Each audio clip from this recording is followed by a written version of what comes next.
कल दोराहाट में कांग्रेस पार्टी के द्वारा एक महंगाई के खिलाफ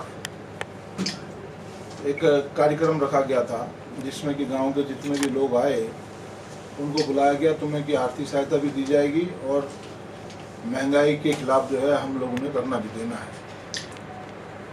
और महंगाई की तो कहीं बात हुई नहीं, न कोई सहायता की बातें हुई। वहाँ पर दूसरे तरीके की बातें उस मंच से होने लगी, जैसा कि मुझ पर एक प्रीपेड मोबाइल ने आरोप लगा रखा है 376 का, और 376 में मेरे ऊपर मुकदमा है कि इन्होंने मुझे 3 साल तक बंधक बनाकर मेरे साथ रेप किया। और कल बड़े अफसोस की बात है इस बात की कि कल वो महिला जिसको मैं प्रीपेड मोबाइल के तौर पे कह रहा हूं, उस महिला ने, कांग्रेस पार्टी ने कल उसको वहां पर बतौर मुख्य अतिथि के रूप में दोराहाट की जनता के सामने उसको पेश किया। मेरा पहले दिन से आरोप था, फर्स्ट डे से मेरा आरोप था कि मुझे एक पार्टी विशेष के लोगों द्वारा, जिन्हें बब्बर शेर, दबंग, सबसे बड़ा गुंडा, बदमाश के नाम से लोग आप जानते हैं, मेरा कहना था कि उनके द्वारा मेरे को इस प्रीपेड मोबाइल को यूज करके मेरे को फंसाने का काम किया गया। उसका मुख्य कारण यह था कि महेश नेगी 70 विधानसभाओं में सबसे अच्छी परफॉर्मेंस दोराहाट विधानसभा की है। सबसे नंबर 1 पे काम करके हम पहले नंबर पे हैं। कोरोना काल में 70 विधायकों में से कोई भी विधायक, कोई भी अन्य जो पूर्व विधायक या समाज सेवी अपने को समझते हैं, वो लोग कभी अपने घर से बाहर नहीं निकले। मैं पिछली वाले कोरोना काल में भी लगातार लोगों के बीच में रहा। 10,000 राशन किट पिछली बार बांटने का काम किया, 60,000 मास्क बांटने का काम किया, लोगों के सुख दुख में खड़े होने का काम किया, हजारों लोगों को जो बाहर फंस गए थे हमारे क्षेत्र के, उनको लाने का काम किया, गरीब की मदद की, गरीब के साथ खड़े होने का काम किया। तो उनका कहीं पर कोई पता नहीं था। इस बार फिर कोरोना काल आया और हमारे कार्यों की गति को देखते हुए, आप लोग सब लोग देखते होंगे फेसबुक के माध्यम से, पेपरों के माध्यम से, सरकार के माध्यम से, दोराहाट विधानसभा इस समय अपने विकास कार्यों में अव्वल नंबर 1 पर है, सबसे ऊपर है। फिर इन नेताओं को सूझी कि इससे कैसे टक्कर लिया जाए, कैसे इसके साथ जो है इसको दबाया जाए, कैसे जो है महेश नेगी को रोका जाए, क्योंकि मैं गरीब के साथ खड़े होने का काम करता हूं लगातार। तो उन लोगों ने फिर साजिशन उस प्रीपेड मोबाइल का फिर कल यूज करने का काम किया। वो प्रीपेड मोबाइल ऐसा है, दूसरे मोबाइल जो हैं वो 500-700 में रिचार्ज हो जाते हैं, और जो प्रीपेड मोबाइल है ये 5 लाख रुपए से कम में कभी रिचार्ज नहीं होता। इन्होंने शुरू में ही जो प्लानिंग बनाई, मैंने कहा था उस समय कि यह एक पार्टी विशेष के लोगों द्वारा मेरे ऊपर आरोप और प्रत्यारोप लगाने का जो कार्य ये लोग कर रहे हैं, ये दोराहाट के विकास को रोकने का काम कर रहे हैं, दोराहाट से महेश नेगी को भगाने का काम कर रहे हैं, दोराहाट से के गरीब के पेट में अनाज न जाए उसकी ये कोशिश कर रहे हैं। मेरा इनसे कोई झगड़ा नहीं है, मेरा इनसे कोई मतलब नहीं है। झगड़ा शुरू हुआ जिस दिन मैं जीत के आया, उसके बाद जो बगवाली पोखर में शराब का बार था, छोटे छोटे बच्चों को वहां पर शराब पिलाने का काम होता था, पूरे गांव की महिलाओं ने, पूरे गांव की औरतों ने, पूरे गांव के क्षेत्र के लोगों ने मुझसे गुजारिश की कि महेश नेगी जी आप इस बार को बंद करिए। और जब मैंने अपना चुनाव प्रचार शुरू किया था तो मैंने उसी समय क्या था, कहा था मैं इस दोराहाट से भ्रष्टाचार को बंद करूंगा, मैं इस दोराहाट से शराब को पूर्ण तरीके से, अवैध शराब को बंद करने का काम करूंगा। मैं अवैध शराब में जो बिक्री हो रही है ओवर रेटिंग पे, आपने देखा होगा, अभी मैंने कहा था मैं थाने में ताला लगा दूंगा, मैंने उसके लिए बात करने की कोशिश की। आप देखिए कि इन लोगों को वो चीज रास नहीं आई। इसमें केवल कांग्रेस पार्टी के लोग नहीं हैं, इसमें वो तबका सारा जुड़ा हुआ है जो दोराहाट क्षेत्र के अंदर में शराब की तस्करी करते थे, अवैध शराब का काम करते थे, लोगों को शराब पिलाने का काम करते थे, चुनाव में शराब बांटने का काम करते थे, अवैध रेता बजरी खनन का काम करते थे, लोगों के गरीब के पैसे में डाका डालने का काम करते थे। वो आज सब एक प्लेटफॉर्म पर खड़े होने का काम कर रहे हैं। मेरे साथ आज गरीब जनता दोराहाट की सारी मेरे साथ है। गरीब की आवाज को हमेशा युगों युगों से गरीब की आवाज को दबाने का काम किया है। मैं एक बहुत गरीब मजदूर के घर में पैदा हुआ आदमी हूं, मेरी भी आवाज को आज दबाने का काम विधानसभा दोराहाट के अंदर में हो रहा है। मैं कहना चाहता हूं, मैं जो प्रीपेड मोबाइल है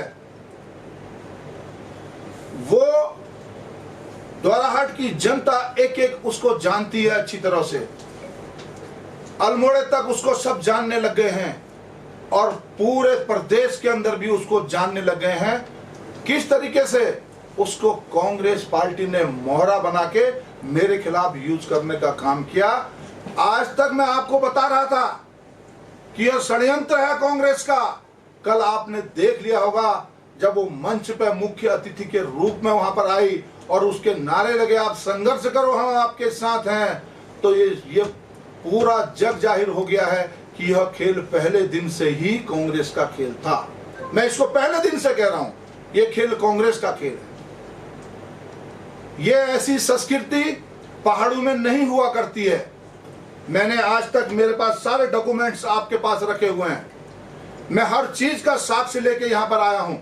मैं कानून की इज्जत करता हूं। जो कानून से संबंधित कार्य हैं, जिसमें कानून ने अपना फैसला आगे को देना है, उन चीजों को छोड़ के मैं आपके सामने हर चीज रखने को यहां पर तैयार हूं। मैं ये भी कहना चाहता हूं, कल मैं थोड़ी देर, मैंने तो देखा नहीं, किसी ने मेरे को मोबाइल में बताया कि जो बब्बर शेर अपने को कहते हैं, जो अपने आप को जो है कद्दावर लीडर समझते हैं, कहते हैं प्रदेश का अगला मुख्यमंत्री मैं हूं और प्रदेश का अगला प्रदेश अध्यक्ष भी मैं ही हूं, वो अब कहने लग गए हैं जिला पंचायत में भी मेरे घर का ही रहेगा, विधानसभा में भी मेरे घर का ही रहेगा और ब्लॉक में भी मेरा ही लड़का रहेगा। अब ऐसी प्लानिंग वहां पर चला दी गई है कि एक ही घर में सारे एक ही घर के लोग जो है पूरे विधानसभा दोराहाट को चलाने का काम करेंगे। अब ऐसी विद्या वहां पर चलाने का काम इन लोगों द्वारा किया गया है। मेरे ऊपर 376 का मुकदमा बना दिया गया, जबकि उससे पहले ब्लैकमेलिंग 5 करोड़ रुपए की रिश्वत मेरी वाइफ से मांगी गई, जिसके साक्ष्य मेरे पास यहां पर हैं, पूरी चैटिंग मेरे पास है। 5 करोड़ रुपए मेरी वाइफ से मांगे गए और उस 5 करोड़ के दरमियान जब फोन ट्रेस किए गए पुलिस द्वारा, उस टाइम पे है द्वाराहाट के वही बब्बर शेर फोन करके उससे कह रहे थे कि 5 करोड़ से कम में मत बात करना, क्योंकि इसमें से 2.5 करोड़ मेरे को भी चाहिए। ये सारा खुलासा हो चुका है, कौन कौन उसमें सम्मिलित थे, कौन कौन उसको लाने का काम करते थे, और उस महिला ने कितने लोगों को यहां शिकार बनाने का काम किया। अगर वो महिला सत्य थी, अगर वो महिला पाक साफ थी, तो उस महिला ने जब उसके साथ अन्याय हुआ था, जब उसके साथ कोई बात हुई थी, तो उसने पुलिस को बताना चाहिए। फिर उसके बाद अपने मायके में रहती थी, अपने ससुराल में रहती थी, उसने मेरे को फोन करना चाहिए था कि ये महेश नेगी जी ऐसा ऐसा हुआ है, ऐसा ऐसा हुआ, क्या इसमें करना चाहिए बताइए। वो मेरी वाइफ को फोन करती है, मेरी वाइफ से कहती है मैं तुमको सबको आत्महत्या करने लायक भी नहीं छोड़ूंगी, और मुझसे मेरी वाइफ से कहती है कि अपनी बच्ची का, मेरी लड़की का, उसका नंबर मेरे को अवेलेबल करवाओ, मैं उसको भी बताना चाहती हूँ। देखो कितना ब्लैकमेलिंग का कार्य चल रहा है, देखिए किस तरीके से प्रोजेक्ट किया जाता है मामले को, कैसे ये लोग एक गुब्बारा बना के उसको फोड़ने की कोशिश करते हैं, आप बताइए। और वो महिला कल कहती है कि अगर मुझे न्यायालय से न्याय नहीं मिला, देखो कितनी बड़ी साजिश है, कितनी बड़ी ब्लैकमेलिंग है। न्यायालय को भी चैलेंज कर रहे हो आप न्यायालय को चैलेंज कर रहे हो, कांग्रेस के मंच पे खड़े होके आप न्यायालय को चैलेंज कर रहे हैं। आप कह रहे हैं कि न्यायालय से मुझे न्याय नहीं मिला तो मैं इनके घर के आगे बैठ जाऊंगी। आप बताइए, आपको न्यायालय में भी भरोसा नहीं है? आपको केवल वो कद्दावर जो बब्बर शेर अपने को कहते हैं, केवल उन पे ही भरोसा है? आपके साथ अन्याय होता है, पहली चिट्ठी आप उनको ही लिख के देते हो, आपके लिए पुलिस कुछ गौण हो जाती है। हमने जब एफआईआर कर दी जाती है, उसके बाद आप एफआईआर करने का काम करते हो, और 13 लाख रुपए उस आदमी को दिए गए जिसके साथ ये पूरे प्रदेश का चक्कर काटते हुए आई, और वो एक वकील के रूप में था। वकील का काम ये नहीं होता है कि वो किसी अब्यूज के साथ, उसके साथ पूरे क्षेत्र के अंदर में घूमे। वो उसका काम, उसको इसलिए पैसा दिया गया कि भाई तू केवल पेपर को मैनेज कर, तू पेपर में हल्ला करके बता। जबकि आईओ और वो सब लोग चाह रहे थे कि भाई ये शांतिपूर्वक कार्य हो जाए, और जो इसका रिजल्ट होगा, जो न्यायालय में होगा, मैं भी इस चीज को जानता हूं कि न्यायालय के मैं कदर करता हूं। मैं न्यायालय के मैंने न्यायालय के अंदर में अपनी चिट्ठियां पूरी लगा रखी हैं कि किस तरीके से मेरे को लड़ना है, और मैं उसी तरीके से न्यायालय की भावनाओं की कदर करते हुए लड़ रहा हूं। और एक तरफ ये न्यायालय को भी ब्लैकमेलिंग करना चाह रहे हैं, कह रहे हैं न्यायालय से कि मुझे न्याय नहीं मिला तो मैं ऐसा कर दूंगी। तो बताइए, ये चैलेंज हमारे न्यायालय को है कि नहीं है? ये कौन उसको सिखा के ला रहा, उस प्रीपेड मोबाइल को? किसने सिखाया उस प्रीपेड मोबाइल को? उस प्रीपेड मोबाइल को किसने बताया कि तू ऐसा बोलना वहां पर? आज यह खोजने की बात है। उसी लड़की ने अपने घर से भाग के शादी कर ली, और उससे पहले कितने लोगों से शादी कर दी वो भी मैं बताना चाहता हूं आपको। आज भाग के शादी कर ली और एक गरीब इंसान को फंसा लिया, और उस गरीब इंसान को फंसाने के बाद वहां से भाग के आके अल्मोड़े के न्यायालय में उनके खिलाफ मुकदमा डाल दिया कि इनके 70 साल के पिताजी जो थे बुजुर्ग, वो मुझे छेड़ा करते थे। और वहां उसके भी प्रूफ मेरे पास हैं। वहां से भी ये 6-7 लाख रुपए लेके भाग के चले आई। वहां से भी 6-7 लाख रुपए का ये भाग के वहां से भी इसने आने का काम किया। इसने बहुत से लोगों को, हल्द्वानी के अंदर में एक डॉक्टर है जिसके सबूत मेरे पास हैं, मैं वो सबूत आपको आज ही दे सकता हूं। उसके वहां 2-3 दिन मरीज को लेके गई, और तीसरे चौथे दिन जो है मैं उसके साथ थोड़ी चैटिंग कर ली, और उसके घर पे जाके हंगामा काट दिया, मुझे 5 लाख रुपए दो। और उसने 1.5 लाख रुपए चौकी में दिए हैं। चौकी में देने के बाद मेरे पास उसका ऑडियो सारा है, उसका भी मैंने आपको बताना चाहता हूं। उसको भी ठगने का काम किया, कितने इंजीनियरों को ठगने का काम किया। मैं किसी की भी फोटो कभी भी आज तक मैं द्वाराहाट विधानसभा की बेइज्जती करने के मूड में नहीं था। मैं नहीं चाहता था कि द्वाराहाट विधानसभा के अंदर में किसी बहन की, किसी माँ की, किसी महिला की मैं बेइज्जती करूं या उसके बारे में मैं कुछ कहूं। लेकिन मैं आपको आज बताना चाहता हूं, ये पहली फोटो है जिस फोटो में आपने देखा है कि इस फोटो के द्वारा मेरे को पूरे हिंदुस्तान के अंदर में जो है मेरे को बलात्कारी घोषित करने का काम किया गया। ये फोटो है, वो फोटो देखिए।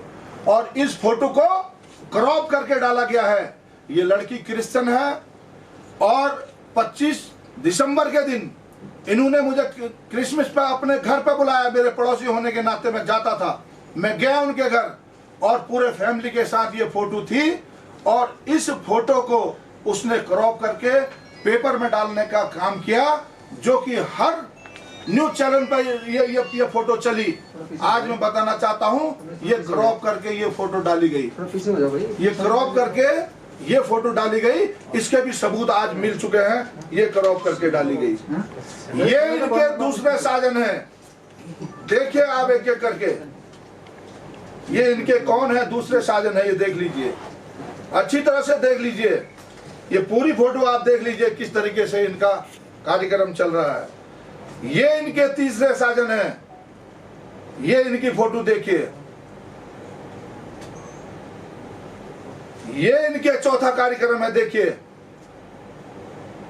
ये देखिए, एक एक चीज देखिए आप, कितने लोगों को ब्लैकमेल किया गया, किस किस को। ये देखिए बड़ी फोटो, ये आपको फोटो दिखाना चाहता हूं।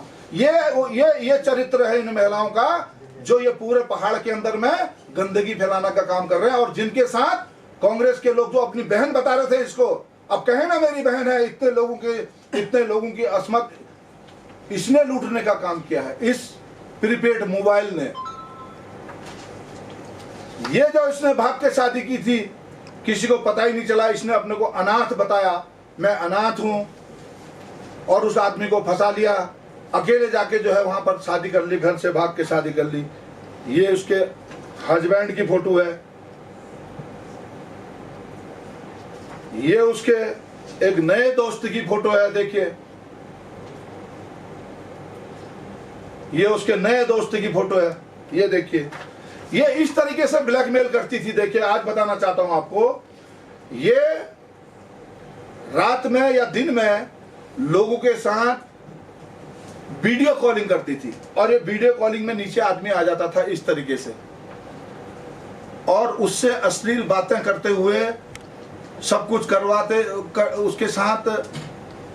वो चीजें मैं बोल नहीं सकता हूं, मुझे शर्म आ रही है ऐसी चीजें कहने में।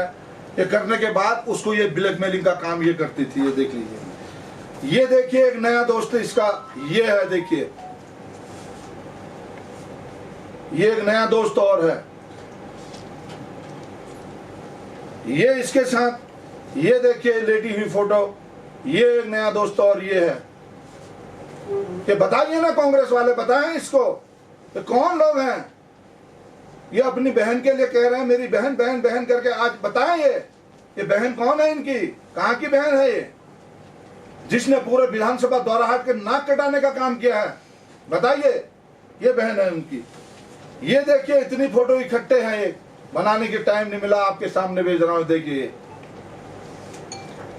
ये देखिए नेक्स्ट ये है। तो इतने इस तरीके से 70 लोगों को पूरे प्रदेश के अंदर में ब्लैकमेल करने का काम किया गया इस प्रीपेड मोबाइल के द्वारा। और इसमें इसकी घर की साजिश भी है। ये बताएं इस बात को कि ऐसे लोग जो हैं, कांग्रेस वाले इसका पर्दाफाश करें इस बात का कि ऐसे औरत के साथ उसको कैसे मंच पर चढ़ाया गया, कैसे मेरे क्षेत्र के लोगों की बेइज्जती करी गई। ये आज ये उनको बताना पड़ेगा इस बात के लिए। ये क्या है, मैटर क्या है, बताइए। आज इसके लिए मैं आपके पास आया हूं। और ये मेरे पास, मैं अभी आपको वीडियो भी दूंगा, मेरे पास वीडियो भी है। जबकि वीडियो में आदमी बोल रहा है सीधे सीधे कि भैया मैं इससे शादी करना चाह रहा था और मैं इसके घर पे गया, इसके घर में जैसे ही पहुंचा तो वहां पर जो है मैंने अश्लील हालत में किसी एक सब इंस्पेक्टर को वहां पर देखा। आज मैं आपको बताना चाहता हूं कि ये पूरा केस आज तक क्यों उलझा हुआ है। महिला आयोग ने 5 बार इसको बुलाने का काम किया, इसी ने कंप्लेंट वहां पर डाली और ये महिला आयोग में 5 बार में से 1 बार जाने का काम नहीं किया। 1 बार ये वहां पर नहीं पहुंची, उसकी अवहेलना करने का काम किया। बाल आयोग ने इसको बुलाया, बाल आयोग में 4 बार इसको बुलाया गया, ये 4 बार वहां पर नहीं पहुंची। न इसका कोई वकील गया, न किसी ने जाने की वहां पर जहमत उठाई। जब कभी भी डेट लगती है तो ये उस दिन जो है अपने बच्चे का बहाना बना के, अन्य चीजों का बहाना बना के, बाहर रहने का बहाना बना के ये उस डेट में भी आने का काम नहीं करती हैं। इनका केवल एक ही मकसद है, 2022 चुनाव। जो बब्बर शेर अपने को कहता है, जो गीदड़ भी है मेरे नजरों के सामने, वो बब्बर शेर के बारे में बताना चाहता हूं। उसका एक ही मकसद है, वो एक कल ही के वीडियो में वो बोल रहा है मैं 10 लाख रुपए महीने का कमाता था, कोरोना आ गया अब 2.5 लाख रुपए कमाता हूं। वो अपनी आय बताए ना 10 लाख रुपए कहां से कमाता था। मेरी एक और आवाज है, मैं जिला पंचायत जो संस्थान है उस संस्थान के अंदर भी पूरी इंक्वायरी करवाऊंगा। 35% का जो वहां पर जो कमीशनबाजी चल रही है, जग जाहिर है ये वाली बातें। ये 35% कमीशन जो है, मैं अधिकारियों से पूछना चाहता हूं ये कौन 35% खा रहा है वहां पर। मैं देखना चाहता हूं, गरीब के गांव के काम नहीं हो रहे हैं, आप उसमें से 2 लाख का काम दे रहे हो, 1,30,000 रुपए पकड़ा रहे हो। उसने भी खाना है, उसने भी खाना है, कितने लोग हैं खाने वाले यहाँ पर। मैं ये चीज कहना चाहता हूँ। पहले एक मैटर इन्होंने उठाया था कि किसी ने कहा कि अपने द्वाराहाट ब्लॉक के अंदर में महेश नेगी ने एक मनरेगा कर्मचारी को निकाल दिया। भैया मैं ब्लॉक में जाता ही नहीं हूँ, मेरा क्या मतलब उसको निकालने का, बताओ। जब वो निकल गया तो वही बब्बर शेर जो है, जो कद्दावर लीडर आपको प्रदेश का जो मुख्यमंत्री समझता है, उसने कहा उससे तू महेश नेगी के खिलाफ धरना बोल कर दे, तू उसके खिलाफ बगावत कर दे, मैं तेरी नौकरी जो है अल्मोड़े में लगा दूंगा। और ये मेरी कोई अर्जी नहीं थी या मेरी कोई शिकायत नहीं थी, क्योंकि मैं ब्लॉक में जाता ही नहीं हूँ। ये मेरे क्षेत्र के जो हैं आंदोलनकारी के लोग जो हैं, जो आंदोलनकारी हैं, ये उन्होंने ये चिट्ठी लिख के दे रखी है कि भाई 3 तारीख की ये चिट्ठी है कि ऐसे लोग किस तरीके से काम कर रहे हैं। मैं ये भी बताना चाहता हूँ, जिनकी ये शिकायत है, आप लोग जानते होंगे, सब पत्रकार बंधु बैठे हैं यहाँ पर, मुर्गीवाड़ा किसको मिलना चाहिए, बकरीवाड़ा किसको मिलना चाहिए। तो इन महान भाव ने अपने दुमजले में मुर्गीवाड़ा बनाया हुआ है, उसमें डबल बेड लगा है। हिंदुस्तान में नहीं, पूरे दुनिया का ये पहला इतिहास है जहां द्वाराहाट में डबल बेड में मुर्गियां रहती हैं, उसमें सोती है। पूरे दुनिया का इतिहास है, डबल बेड में मुर्गियां सोती हैं द्वाराहाट के अंदर में। इसका उत्तर ये दे नहीं पाएंगे, इसलिए मैं आपको बताना चाहता हूं, ये आने वाले भविष्य में जो 2022 आने वाला है, ये मिल मिला के मेरा मर्डर भी कर सकते हैं, ये मेरा कत्ल कर सकते हैं, ये मेरे घर वालों को नुकसान पहुंचा सकते हैं, और ये कोई इस तरीके की जोड़ जाड़ के वीडियो भी पेश कर सकते हैं। ये मैं आपको बताना चाहता हूं। इनके पास, इनके साथ मेरी अगर कोई अलग टाइप की कोई फोटो हो, कोई अन्य फोटो हो, ये आए अल्मोड़ में प्रेस करके उस फोटो को सबको जग जाहिर करें कि हाँ महेश नेगी ने ये गलत काम किया था करके, ये बताएं उस चीज को। जो चीज जो है मैटर कोर्ट में है, उस मैटर के बारे में मैं ज्यादा कहना भी नहीं चाहता हूं। मैं आपको बताना चाहता हूं, जब एक टीम पूरी किसी को फंसाने की कोशिश करती है, वो पहले इस बात को साबित करे ना, क्या महेश नेगी उसको मसूरी ले गया, इस बात को साबित करे। क्या वो मेरे गाड़ी में गई, इस बात को साबित करे। ये कांग्रेस वाले अपनी गाड़ी में उसे मसूरी तक छोड़ जाते थे, वो एक कागज लेके कभी किसी बहाने कभी किसी बहाने आ जाती, तो मैं क्या करूं उसको बताइए। ये मेरा मैटर नहीं है, ये तो कोर्ट बताएगी ना कि हाँ आज मैटर इस बात का नहीं है कि ये मसूरी आई या अल्मोड़ा आई या कहाँ आई। आज मैटर इस बात का है, क्या मैंने इसको 2 साल तक बंधक बना के क्या मैंने इसके साथ दुष्कर्म किया? मेरे ऊपर तो केस जो है 376 का है, कोर्ट में 376 का केस चल रहा है। हम तो 376 पर बहस करेंगे। 376 में मैं कहना चाहता हूं, आपने जो भी पूछना है मैं उसका उत्तर देने को तैयार हूं। ये बताया ना मेरे को, मैंने इस दिन इसके मुंह पे कब टेप लगा दिया, कब मैंने इसको बंधक बना दिया, 3 साल तक कैसे बंधक बन गई, कहां पर चलेगी। और जब मैंने इसको बंधक बना दिया तो ये मसूरी कैसे पहुंच गई, ये दिल्ली कैसे पहुंच गई, ये अल्मोड़ा कैसे पहुंच गई, ये देहरादून कैसे पहुंच गई, क्या वहां भी बंधक बना के ले गया? तो डीएनए टेस्ट क्यों नहीं हो रहा? भारतीय साक्ष्य अधिनियम के तहत जो महिला अपने पति के साथ रह रही हो उसका डीएनए टेस्ट मेरे साथ या आपके साथ कैसे हो सकता है? स्टे जो है मेरे पास 376 का स्टे है, ठीक है ना। उसके बाद कोरोना काल चल गया, उसके बाद कोरोना काल चल गया तो सेशन वैसे चल नहीं रहा है, तो सेशन में मैं क्या कह सकता था भाई जी, उसमें सबसे बड़ी बात है। अब मैं डीएनए की बात पर आ गया हूँ। इस महिला ने ये कहा कि मैंने अपना डीएनए, मेरे आदमी ने मेरा अपना डीएनए करवा लिया है और वो डीएनए जो है मैच नहीं कर रहा है, वो डीएनए अब मैच नहीं कर रहा है और इसलिए जो है हम इनका भी डीएनए करवाना चाह रहे हैं, ठीक है ना। जब पुलिस की टीम वहां गई, उन्होंने कागज लिख के दे रखा है, वहां से वहां के सीएमओ ने, वहां की पूरी टीम ने, उन्होंने लिख के दिया कि हमने यहाँ पर इसका कोई डीएनए हुआ ही नहीं है और ना मुजफ्फरनगर के अंदर में कोई डीएनए होता है। इसकी प्रक्रिया, डीएनए की प्रक्रिया बहुत लंबी है। मैं अपने घर की भी अगर डीएनए अपने वाइफ के साथ भी कराना चाहता हूँ तो मेरी उसके लिए भी मुझे कोर्ट से परमिशन लेनी पड़ती है। तो लोग बाग चलते फिरते कह रहे डीएनए करवा दो, तो जिसने करवाना तो मेरा डीएनए करवा दो भैया, मैं तैयार हूँ, बैठा हूँ, करवा दो। अगर कोर्ट कहता कि डाल दो इसको, निकाल दो, बाहर कर दो, मैं तो तैयार हूँ इस बात। मैं तो बात दूसरी कर रहा हूँ ना, कोर्ट में केस मेरे खिलाफ है बलात्कार का, मैं तो डीएनए की बात नहीं कर रहा हूँ। डीएनए जब आएगा तब उसको देख लेंगे, डीएनए किसका है, मेरा है, उसका है, जिसका भी है पता चल जाएगा किसका है। अभी तो बात चल रही जो कोर्ट में पहुंचे ही नहीं है, ठीक है ना, हम वहां तक अभी पहुंचे ही नहीं है।